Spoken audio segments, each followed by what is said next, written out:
Monitors beeped in the distance as day staff signed out and Dr. Alaric Hale walked in. Evening rotations had always suited him. Quieter halls, fewer questions. Cleveland's lake wind pressed against the glass of Regenesis Medical Complex, leaving a faint film of moisture in the gray light. Inside, the lobby smelled of antiseptic and coffee that had been warm too long. He paused at the reception desk and scanned his badge. The scanner chirped once, short and bright. The reader flashed green. A nurse looked up from her tablet. "You're the new transplant lead for second shift. Dr. Hale, right?" "Yes." He adjusted the strap on his case. "Chief Kesson wants to see you once you set up your locker." She pointed toward the elevators. "Locker level B. Admin's 36. He nodded and crossed the lobby. A poster on the far wall showed a boy holding a basketball under the caption, "One life helps many." He glanced at it and then moved on. The elevator doors opened, and a gust of cooled air met him, carrying that faint metallic scent every hospital shared. His locker was already stocked with scrubs and 2 sterile jackets. Someone had logged his glove size. He changed quickly, washed, and checked his reflection. Steady hands. The veins looked too blue today. He let the water run for another moment, then turned it off. Admin occupied a quiet floor of glass offices. Through one pane, a single figure stood over a stack of files. The door hissed open before he could knock. Inside, a woman adjusted a stack of files without looking up. Dr. Naomi Kesson's posture was exact, her attention fixed on the numbers in front of her. The coat she wore was the same color as the lake outside. Dr. Hale. She closed the folder and squared it with the table's edge. "Welcome to Regenesis." "Thank you. I read your transfer record. You have a habit of choosing difficult posts. I assume that's a preference, not a coincidence.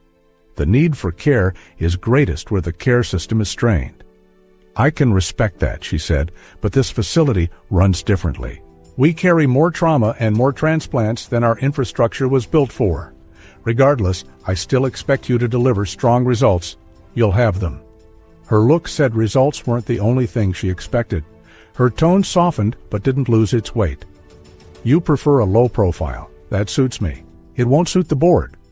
When they ask for interviews or tours, stay polite and unavailable. I'll handle them." "Understood." The sign-out briefing starts in 15 minutes.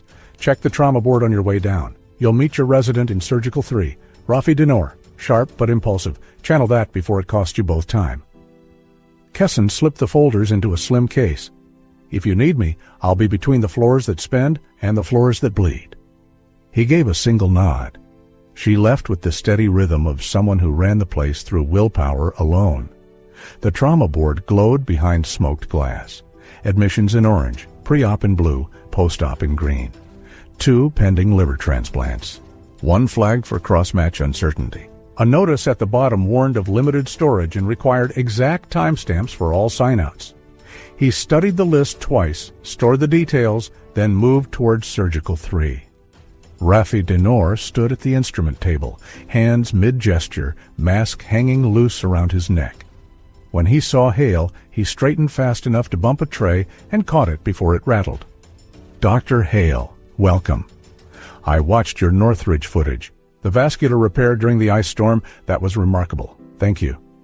Hale placed his case beneath the counter and pressed the foot pedal that started warm water flowing. "Does this hospital record its own procedures?"